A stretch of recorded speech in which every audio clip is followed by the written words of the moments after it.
Hey guys, happy Sunday and welcome back to Speaking360. Great to be back with you. Sorry I missed you last week. We were up in Orlando for the Maxwell Leadership Live event twice a year. Around about 2,000 people in the room live and in many different countries around the world, so virtually.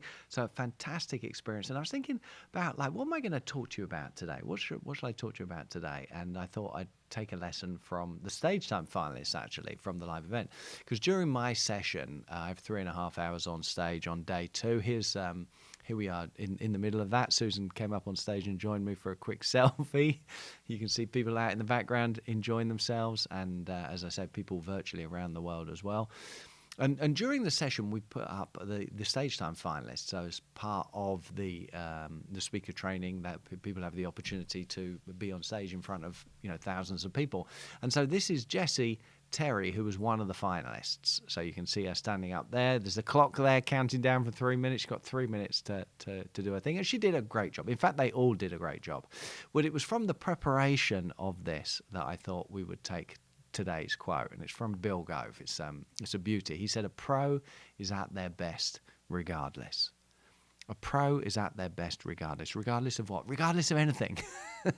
Regardless of anything that happens, a pro is at their best. So no matter what happens, whether they forget what they're going to say, whether something goes wrong, whether there's distractions in the audience, whether they've got more time or less time or whatever, whether they're feeling sick, whether someone has died, a pro is at their best regardless. It's kind of like the show must go on. There's no do-overs because you're in front of an audience, and so you've got to deliver. You've got to deliver. And so I think this is the message we really try and drum into the stage time finalists in the run-up, in the preparation to the live event. And then when we get there, we have training sessions as well. So they come up on stage and they have the opportunity to feel the stage and the lights and the microphone and practice running through their story. And there's no do-overs. You don't get a chance to say, "Oh, sorry, can I do it again? That wasn't quite right." And there's a real temptation sometimes at the beginning when you sort of think, well, I know it from beginning to end. So I've memorized my talk. And if I lose my track or if I lose my why, I need to go back to the beginning and do it again. But you can't do that. You've got to find your way back to your story and carry on because you're in front of an audience. A pro is at their best regardless. So it's a different level of preparation. To be bulletproof in the delivery is something it's something very special. And so we really try and get them ready for this, to be fully prepared so that they can be at their best regardless of what happens. And so there's a simple way to think of this is like a ladder, really, I suppose. At the lowest level of speaking, as most people are at, which is where they want to try and kind of avoid speaking completely. Many of you may be in exactly this situation. If you have the opportunity to speak in front of other people, you're like, "Well, I don't want to do that." And so you try and avoid it. So that's that first level of avoidance. But you have to go beyond that, obviously, if you're going to be able to affect people and add value to people. So then the first level after avoiding speaking completely is the information level. What am I going to say? You're going up on stage, you've got to say something. So what is it you're going to say? So you think about the message. And many people just leave it here. They just do what Les Brown calls an information dump on the audience. So they think about the message, the words that they're going to say, and they leave it there. This is it. I'm going to share all of this great information with the audience. They just do an information dump on the audience. And it doesn't really work. Even if you do it competently, even if you do it with confidence and you remember everything you're going to say and you say it to the audience, it doesn't really add that much value. It's not that interesting. So information level is the first level. Then the next level beyond that is this awareness that actually how I say the words is important.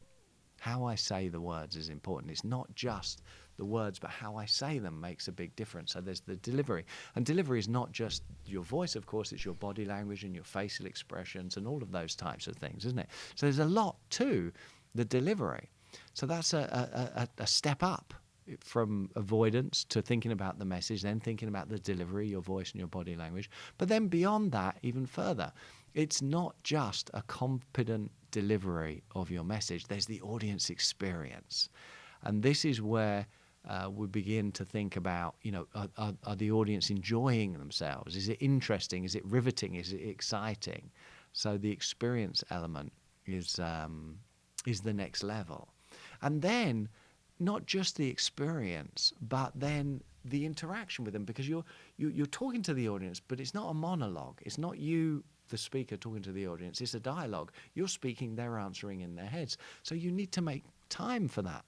And so a big part of that is the timing. So it's not just you standing up confidently saying your message, but you're aware of the audience. You're aware when they're laughing is an obvious one, and giving them the space to laugh. So stopping and allowing them to laugh, or allowing them to think about something, is the next level up, isn't it?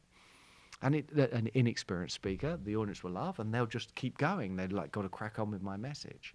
But a more aware speaker that's more tuned into the audience is going to allow them time to finish. But they're not just going to stare at the audience, pause and just leave, do nothing while they're waiting for the audience to laugh it out or to let their pearl of wisdom sink in.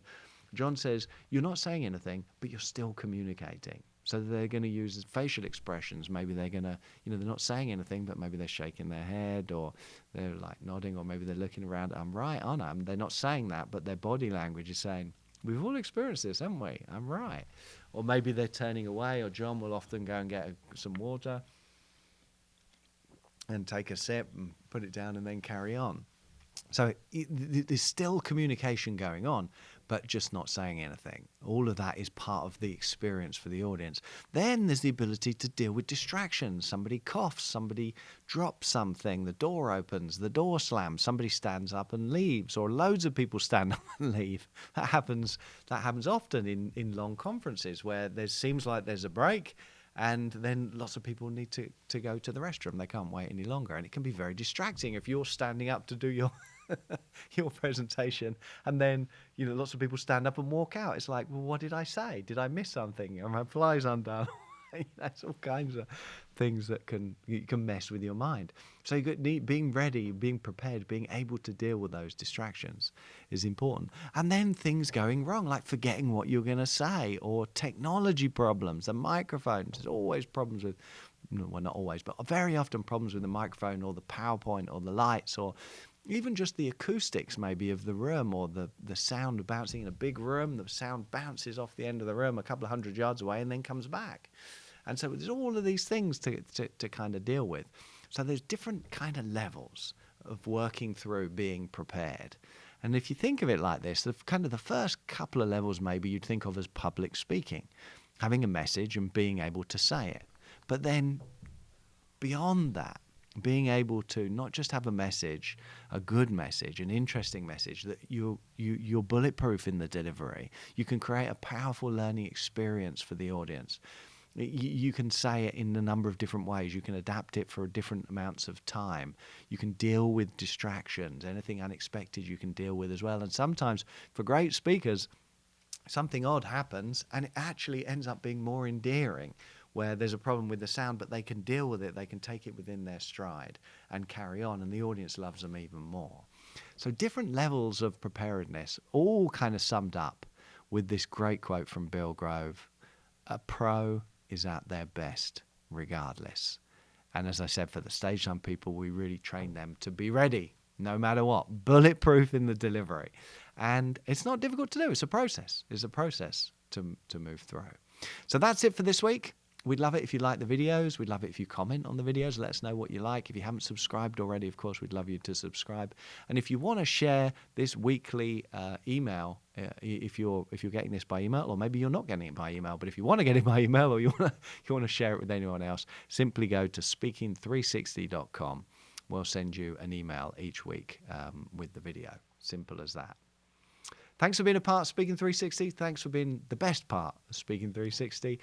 Look forward to seeing you next week if I don't see you before. Thanks, guys. Lots of love. Bye-bye. God bless.